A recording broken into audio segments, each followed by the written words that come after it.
In this video, I'll show you June 24th, 2023. Officer Sidoti of the Cleveland Clinic Police Department stopped local resident Keith Golston during a workout in the Cleveland Clinic parking lot in Cleveland. After receiving a report that an individual matching his description was looking in vehicles, Officer Sidoti grabbed Mr. Golston's arm to physically detain him, and Mr. Golston began to film the encounter. You're about to get a lawsuit. You're about to get a lawsuit. You fit the description. You have no Red t-shirt, legal white right. shorts. You have no legal right Call that you're looking at to put your hands on me. Sir. This is an assault. Sir. What's your name and badge number? Sir, can you please turn around? What's your name and badge number? Officer Sidoti, 190. You're about to get What's a lawsuit. Your name, sir? You have no legal right to ask me my name. Sir, we got to call or to put that your you're hands looking at on people's me. vehicles. All right, and you won't identify yourself, you wouldn't stop, and you're on You have private no property. legal right to identify me.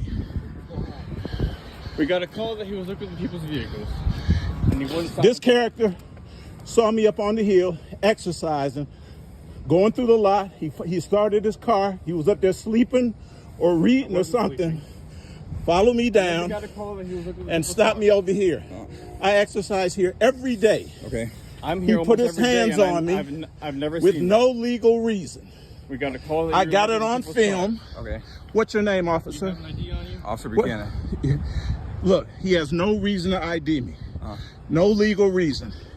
You all about to get a huge law. Mr. Golston argues that Officer Sidoti had no legal reason to detain and identify him, and that Officer Sidoti assaulted him by putting his hands on him.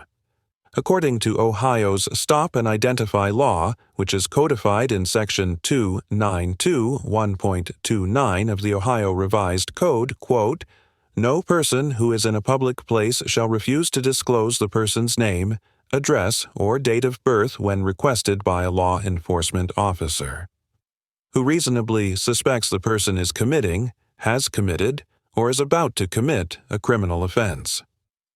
In the 2023 case of State v. Blair, the 2nd District Court of Appeals of Ohio concluded that for the purposes of this statute, quote, "A public place is somewhere ordinary citizens are regularly permitted to be."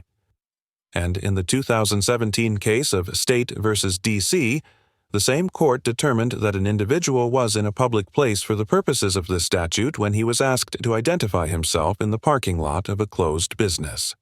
We will discuss whether Officer Sidoti had reasonable suspicion to detain Mr. Golston later in this episode.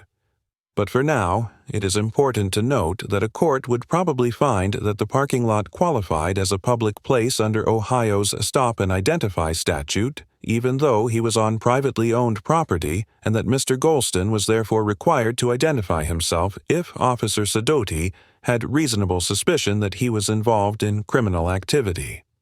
Additionally, regarding Mr. Golston's allegations that Officer Sidoti assaulted him by using physical force to detain him, assuming, for the sake of argument, that Officer Sidoti had the reasonable suspicion necessary to legally detain Mr. Golston, it is likely that a court would find that Officer Sidoti's limited use of force was reasonable. As the Supreme Court noted in the 1989 case of Graham v. Connor, quote, "Our Fourth Amendment jurisprudence has long recognized that the right to make an investigatory stop necessarily carries with it the right to use some degree of physical coercion or threat thereof to effect it. And in the infamous Terry case itself, the officer grabbed the suspect and physically spun him around before frisking him. Likewise, the Sixth Circuit Court of Appeals, which has jurisdiction over Ohio, stated in the 2001 case of U.S. v. Heath that, quote, "This circuit permits the use of force such as handcuffs and guns to effect a stop when such a show of force is reasonable under the circumstances of the stop." In this situation, Officer Sidoti used a less intrusive method of force than handcuffs and firearms, as he only grabbed Mr. Golston's arm, and he stated that he only used force. After Mr. Golston refused to stop, accordingly, a court would likely determine that the force used was reasonable, as long as Officer Sidoti had reasonable suspicion to detain Mr. Golston. Saw him assaulting. when you walked up. Am I right? I don't see you doing anything. Absolutely. All right. You did. Sir, I just need your ID. So You're I can about ID you We got- escalated this thing. You Sir, escalated it. Just talk to me, just talk to me, You. just talk to me. We're not going back. This is a lawsuit now. Okay. All right. This is a Sir, lawsuit. we got a call that you're And looking I'm through suing people's you vehicles. personally We got a call for that putting you're your looking hands through on me. people's vehicles. I'm dressed to exercise. I do this every day. You're We got going a to pay call that we me. were looking through people's vehicles. So That's I'm no responding to the reason. call. I'm That's responding to no the call. reason for you to put your hands on me. You wouldn't and identify. You wouldn't stop and you talk to gave me. me wouldn't no identify yourself legal when you're on reason. private property. Officer Sidoti explains that he stopped Mr. Golston based on a call that someone matching his description was looking through people's vehicles. And Mr. Golston argues that he should not have been stopped because Officer Sidoti did not personally observe him doing anything criminal. However, as the Supreme Court noted in the 2014 case of Navarrete versus California, it has now, quoting, firmly rejected the argument that reasonable cause for an investigative stop can only be based on the officer's personal observation rather than on information supplied by another person. Therefore, it is possible for an officer to obtain the reasonable suspicion necessary to detain an individual based entirely on information reported by a third party. Now, although merely looking into vehicles is not a crime, this behavior could indicate potential future criminal activity such as theft. And as the First District Court of Appeals of Ohio explained in the 2005 case of State v. Burnett, quote, "It is not necessary to justify a stop under Terry that any criminal activity have actually taken place." The defendants in Terry had not broken any law, but were doing nothing more than loitering on a corner in front of a bank. To effectuate a Terry stop, it is only necessary that the police have a reasonable, articulable suspicion that criminal activity is afoot.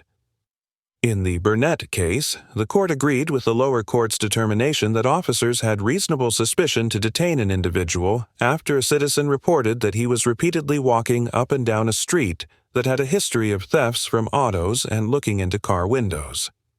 In reaching this conclusion, the court argued that, quote, "In a neighborhood with a high incidence of car brake insurance, a stranger walking down the street stopping to look through car windows is, by any objective measure, suspicious." However, in the 2007 case of Sri Sabbath versus City of Brentwood, the Sixth Circuit Court of Appeals held that an officer did not have reasonable suspicion to conduct a Terry stop when he responded to an anonymous report of teenagers wearing baggy pants looking into cars in a parking lot. In this decision, the court strongly emphasized the fact that the tip was anonymous and that it, now quoting, provided only a vague description of possible suspects, described no ongoing criminal activity, and offered no prediction of future activity that could be used to determine the tipster's veracity and reliability. As for the situation in this encounter, we do not have enough information to determine whether, under the totality of the circumstances, Officer Sidoti had reasonable suspicion to detain Mr. Golston based on the report that he was looking into car windows, as it is unclear whether there had been a history of theft, or if the tip was anonymous or offered information proving its reliability. And although the case law suggests that a report of an individual looking into car windows can provide reasonable suspicion in some instances, other precedent indicates that there are also situations where such a tip is insufficient to justify a Terry stop. You should have thought this out before escalating it. Yeah, get Garfield here. I'm staying here now. This is a police report. Nah, bruh, we're not going backwards from here. I'm sorry. Nothing personal against you. Okay. He should have never put his hands on me. All right. I have a legal right to defend myself when you do it. Either that badge does not give you the right to put your hands on me. I got a call that you're looking through You people's questioned me vehicles. about it. What did I say? I have a What right did to I identify say? you too. When I'm You don't speaking have with you. You're on private property. You don't have name the legal right that I have to identify, and I've committed no What's your crime. reason of being here? And I've committed no crime. I've told What's your you reason of being several here? times. Exercising. I'm here correct? every day. You have no Cleveland Clinic business. Let's see And if you're on this stands private up in court. You can't grab people up on a say-so. You didn't see me. You observed me for at least We got- 45 seconds to a minute, and I confirmed what you saw, irrespective of what someone said. Irrespective of you getting a call, you have to articulate what crime I've committed that I have to ID. I know my rights. How you doing, sir? How you doing? You Garfield? Police. Yeah, I'm Garfield. My name is Keith Golston. Nice to meet you, sir. I want to file a police report. I got this guy on film assaulting me without probable cause, grabbing me, trying to twist my arm behind my back, putting his hands on me. You know what the yes, you have a right to do what you need to do, but this is a clinic, which means it's private. So if they ask you to do something, you gotta listen to. No. Let's test that legally. Well, see, sir, this is a private. No, I don't want to, Hold bruh. on. It don't, You can't even. You're not even supposed to be filming here. bruh. I understand You don't know you're what saying. you're talking about because Don't tell me he's I don't know what claiming I'm you talking don't. about. You don't know what you're talking about. He just claimed that this was private property. It is private property. My- Which yeah. means you have to do what they ask you to do. No, Yes, I you do do. not. You can't use this I as a understand. gym. Hey, look. I understand what you're saying. I do. I do. No, You're I not can do supposed- anything I No, want to you- do, man. This is a private Yes, I property. can. You're not supposed to be filming here. Stop me then. Well, see, that's where you go wrong. You can't. If I went to your house and you asked me not to do This something, is not my house. Whatever. We're outside on. The security guard contends that filming in the parking lot is prohibited due to its private property status, whereas Mr. Golston asserts that he has the right to film because he is in a public space. As we've discussed many times on ATA, several federal appellate courts have acknowledged that the First Amendment protects certain aspects of the right to film in public, including the right to record law enforcement officers while they are performing their official duties. For instance, in the 2000 case of Smith versus City of Cumming, the 11th Circuit Court of Appeals held that, quote, the First Amendment protects the right to gather information about what public officials do on public property, and specifically a right to record matters of public interest. However, as we have discussed before here on ATA, the First Amendment only prohibits government actors from limiting speech and doesn't prevent private parties from restricting speech or forbidding certain types of speech, such as filming on private property. As the Supreme Court explained in the 2019 case of Manhattan Community Access Corp., versus D's, like the Constitution, does not disable private property owners and private lessees from exercising editorial discretion over speech and speakers on their property. Likewise, in the 1972 case of Lloyd Corporation versus Tanner, the Supreme Court concluded that a shopping center could legally expel protesters, even though the center was open to the public and used for certain meetings and various promotional activities, stating that there is no open-ended invitation to the public to use the center for any and all purposes, however incompatible with the interest of both the stores and the shoppers whom they serve. Here, the Cleveland Clinic is not a public government-owned hospital, and the private owner retains the right to regulate speech on its property. As such, it is almost certain that a court would determine that the Cleveland Clinic had the authority to prohibit filming on its premises, even though it is generally held open for public access. if it's your property, then you got a right. Whatever his name is, I'm filing a lawsuit for assault and battery. So these guys, they have a right to talk to you. He doesn't have a right to put his hands on me, bro. I don't know. We were all right Yeah. when we were talking. I don't know what lead to that, but I'll tell you what what. lead to that? Why he? I'll tell you busted, what. You know, if this guy, Bruh. if this officer asks you to leave and you don't leave, You- that's a crime because they're going to be criminal trespass. He didn't It's ask me to private- leave. It's a He private didn't ask me to leave. place, You're making okay? stuff up now. I'm not. That's why Bruh, I asked you. Do you have a supervisor here? Yeah, we do have. Okay, let me file a report with your supervisor. Now, I want to file a criminal complaint. You guys are the reporting officers. No, I we're want not. to file. This is Cleveland Clinic. If they're- you they're- want, Did he police call you? yeah, they called They're us. calling Y'all us. don't have no jurisdiction? on- That's that. They are police department. You want to file? Where's the supervisor for My- Cleveland Clinic Police Right now Department? it's me, but my supervisor's at home. Tanika Who Nett. is here today besides you that I can make a report about this incident? My partner, but Let's get him here. he's not a supervisor. He's right here, right behind me. What's your name, sir? We can talk now. All right, what's going on, bro? You heard what was going Yeah, I on. heard what's going on. Right. All right. So do you want Marcus's number? Now I want to get something legally on paper. right now. Do you want to write it down on a statement, or you may just write this down now? I'm gonna get your statements like that. Want me to go do that? Yeah, let's do that. Okay. You come with me. Now I have business on the property, right? No, I'm talking to him. I don't know what's going on, man. So, he just grabbed you and stuff like that? Absolutely. That's crazy. I stopped and I talked to him Uh-huh. and I let him know exactly what I was doing. Yeah. I just wish, We're gonna take it through the proper channels.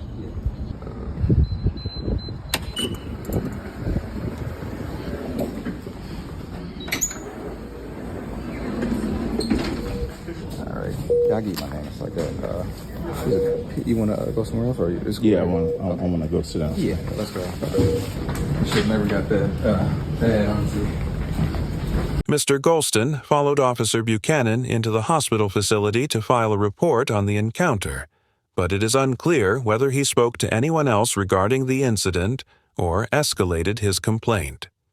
Additionally, although Mr. Golston stated several times during the encounter that Officer Sidoti's actions warranted a lawsuit and he would be filing one, we could not confirm whether he has pursued legal action or whether any disciplinary action has been taken against Officer Sidoti. Overall, Officer Sidoti gets a B-, because although it is possible that a court would find he had the reasonable suspicion necessary to detain Mr. Golston, he overlooked opportunities to utilize less invasive methods of investigation into Mr. Golston's conduct, and he failed to de-escalate the situation once Mr. Golston made it clear that he was simply exercising. Regardless of whether or not Officer Sidoti had reasonable suspicion to detain and identify Mr. Golston, a less intrusive and arguably more effective investigatory approach would have been to simply observed Mr. Golston's behavior in the parking lot to determine if he was engaging in any criminal activity. Now, while it likely would have been evident that Mr. Golston was simply exercising if Officer Sidoti had taken the time to watch him, it is unclear exactly how knowing Mr. Golston's name would have done anything to confirm or dispel any suspicion that Officer Sidoti might have had regarding Mr. Golston's activities in the parking lot. The over-reliance on Terry stop identifications is a common mistake we see officers make on this channel, and this episode serves as an important reminder that detaining and identifying suspects is only one of the many tools that officers can use when investigating potentially suspicious activity.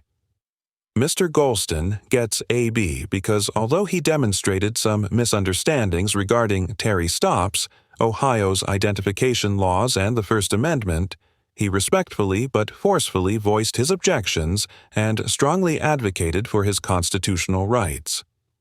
That being said, his refusal to identify himself potentially violated Ohio's stop and identify law, as it is possible that a court could determine that Officer Sidoti did have reasonable suspicion to detain him.